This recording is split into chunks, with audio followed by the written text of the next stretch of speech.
দেখো, সেভিংস এবং cash flow যেটা আমি বললাম, নর্থ আর কিছুটা সাউথ ইস্ট কন্ট্রোল করে।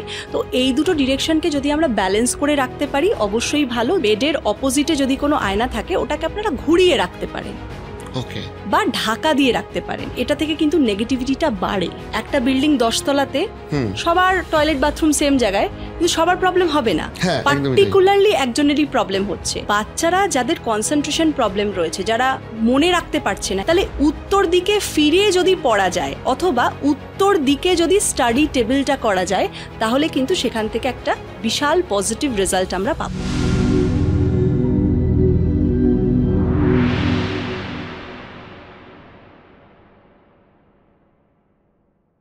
আরেকটা জ্বলন্ত সমস্যা বলছি মানুষের, সেটা হচ্ছে যে ধরুন আজকের ডেটে তো মানুষের ইনকামও আস্তে আস্তে বাড়ছে, কিন্তু বিশেষ করে যারা নিউ জেনারেশন জেন জি তাদের প্রবলেম সেটা হচ্ছে ইনকাম তো বাড়ছে, তার সাথে সাথে বিভিন্ন কারণবশত এত খরচ হয়ে যাচ্ছে যে সেভিংস আর হচ্ছে না।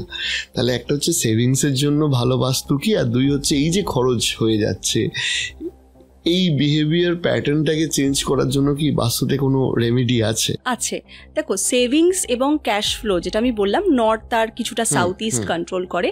তো এই দুটো ডিরেকশনকে যদি আমরা ব্যালেন্স করে রাখতে পারি অবশ্যই ভালো। যদি ব্যালেন্সড না থাকে সেটাকে অবশ্যই আমরা কিছু টিপস দিয়ে সেটাকে ম্যানেজ করতে পারি। যেমন বললাম, যদি নর্থে কিছু প্রবলেম থাকে তাহলে কিছু মার্বেলস রয়েছে, কিছু স্টোনস রয়েছে, বা কালার চেঞ্জ করা যেতে পারে, টেপস লাগানো যেতে পারে, যন্ত্র ইউজ করা যেতে পারে। যেমন কুবেরের ডিরেকশন হচ্ছে নর্থ, তাহলে সেখানে আমরা ধন্বন্তরী বা এরকম ভাবে কোন রকম লক্ষ্মী যন্ত্র ইউজ করে সেই এনার্জিটাকে আমরা ব্যালেন্স করব। ওকে, আচ্ছা, আর একটা কথা আপনাকে জিজ্ঞেস করি, যেহেতু ওয়েলথের কথা আসছে, এই দোকানের ক্যাশ কাউন্টার কোন দিকে থাকবে বা কোথায় থাকবে সেটা একটা কিন্তু অনেকের প্রশ্ন। সেটা কোথায় থাকা উচিত? সেটা নর্থ অথবা ইস্টে, মানে একই ব্যাপার একদম। মানে যেখানে আমরা বাড়ির ক্ষেত্রে আলমারিটা করছি নর্থ কুবেরের ডিরেকশন, ঠিক সেরকম ভাবেই আমরা দোকানের যে ক্যাশ কাউন্টার অথবা দোকানের যে আলমারি রয়েছে সেটাকে আমরা নর্থের দিকে রাখতে পারি অথবা ইস্টের দিকে রাখতে। এইবার আসছি মানে ড্রেসিং রুমে, সেইখানে আয়না, এই আয়না নিয়ে একটা বিশাল বড় চর্চা থাকে। তাহলে বাস্তুমতে বাড়িতে আয়নাটা কোথায় থাকা উচিত? আপনি ওয়েস্টের দিকে লাগাতে পারেন অথবা সাউথের দিকটাতে।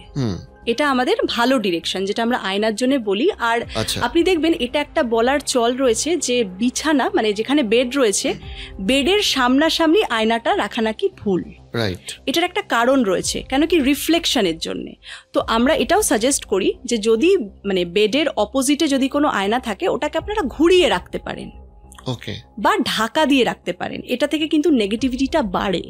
সেই জন্যে যদি কারুর ড্রেসিং টেবিল একদম বেডে রিফ্লেকশন করছে, মানে আয়নাটা যদি বিছানার দিকে একদম আছে, তো অবশ্যই সেটাকে একটুখানি ঢেকে রাখা উচিত অথবা আপনি ঘুরিয়ে রাখতে পারেন, না হলে তার নেগেটিভ এফেক্ট পড়বে এবং সেটা মেনলি রিলেশনশিপে পড়বে। আচ্ছা, কেন কি সেটা রিফ্লেক্ট করছে বেড, মানে বেডের দিকে তার এনার্জিটা পড়ছে, সেই জন্য। আর ডিরেকশনটা থাকা উচিত ওয়েস্ট অথবা সাউথ, এই দুটো জায়গায় আমরা আয়নাটাকে প্লেস করতে পারি। আর একটা মায়েদের সমস্যা হচ্ছে যে ছেলে মেয়ে কথা শুনছে না, ছেলে মেয়ে পড়ছে না। এই বাচ্চাদের কনসেন্ট্রেশন বা পড়াশোনায় ভালো হওয়া, এগুলোর জন্য বাস্তুতে বাবা মাদের কি কি লক্ষ্য রাখতে হবে? বাস্তুতে আমি এটা সবাইকে বলি এবং আমার কাছে যখন ক্লায়েন্টস আসেন তখন অ্যাস্ট্রোলজির সাথে সাথে তো বাস্তুটা আমি বলেই দেই চার্ট থেকে।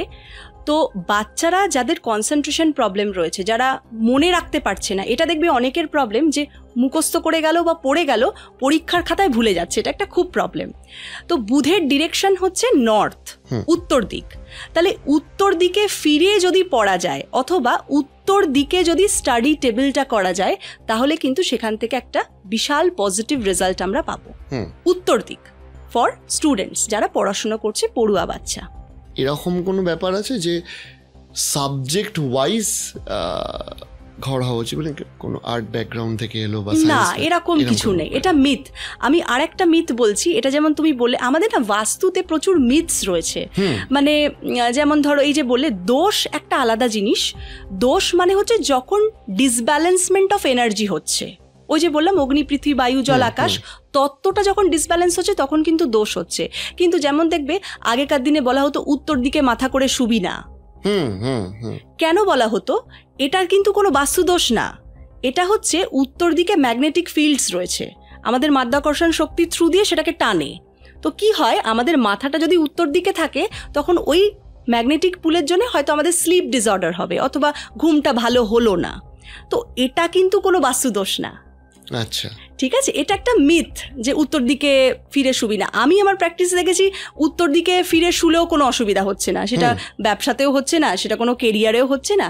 তো কিছু কিছু জিনিস আছে সেগুলো হচ্ছে সুপারস্টিশিয়াস, যেগুলো ইল বিলিভস, আর কিছু আছে যেগুলো সায়েন্টিফিক।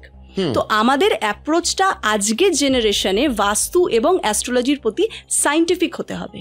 এই যে বাস্তুর কালচারটা, এখন আমি দেখছি যে দুবাই বা এই সমস্ত জায়গাতেও প্রচুর বাস্তুর কালচার আসছে, এইটা এখন কিরকম চর্চার মধ্যে রয়েছে গোটা পৃথিবীর? হ্যাঁ, আমি তোমাকে এই টপিকটা নিয়ে বলতে ভুলে গেলাম।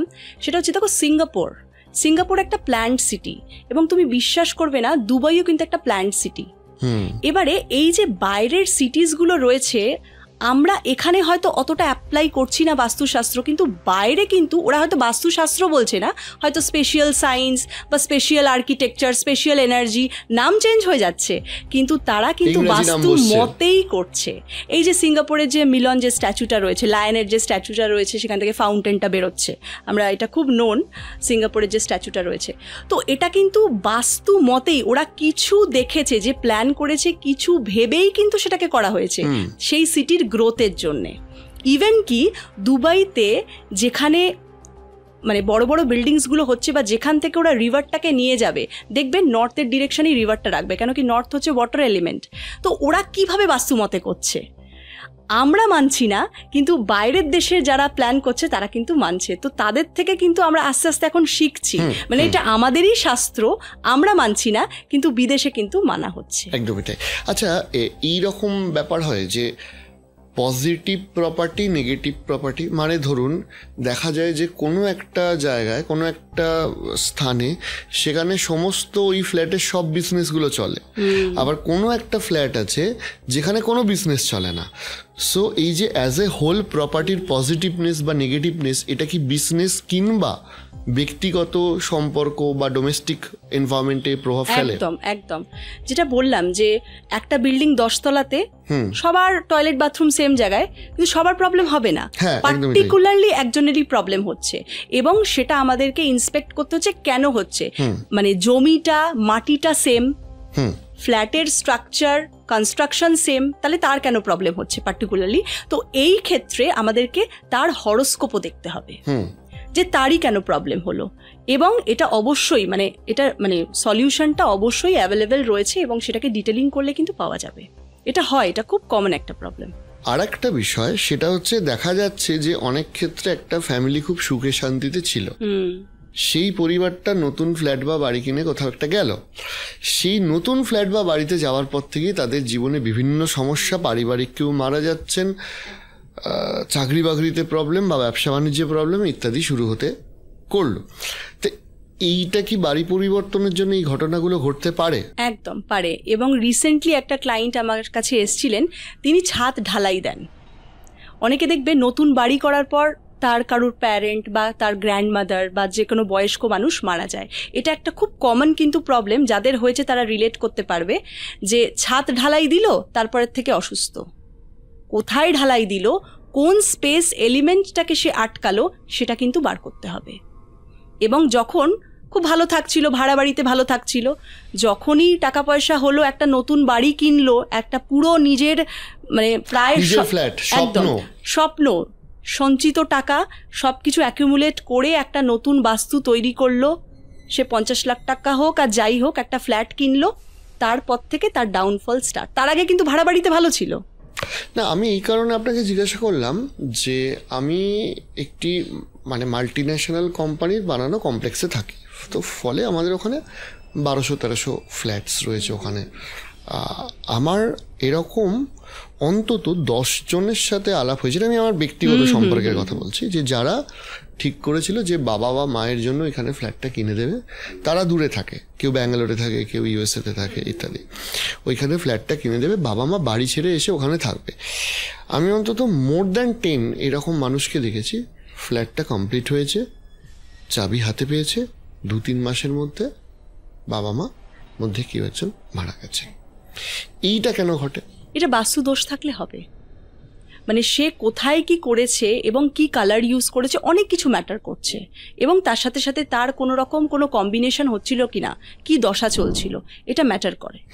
তো এটা হয় না, একদমই ভুল যেটা তুমি বললে যে এরকম হয়েছে, এবং তুমি মানে জলজান্ত উদাহরণ দিচ্ছ, হয়েছে এরকম, আমিও জানি। ওই যে বললাম যে নতুন বাড়ি কেনার পরে তার সহ্য হলো না, অনেকে বলে সহ্য হয়নি, কপালে ছিল না, কপালের দোষ দেয়। কিন্তু আমরা যদি এটাকে সাইন্টিফিক্যালি দেখি, এটার রিজন কিন্তু খুব গভীর।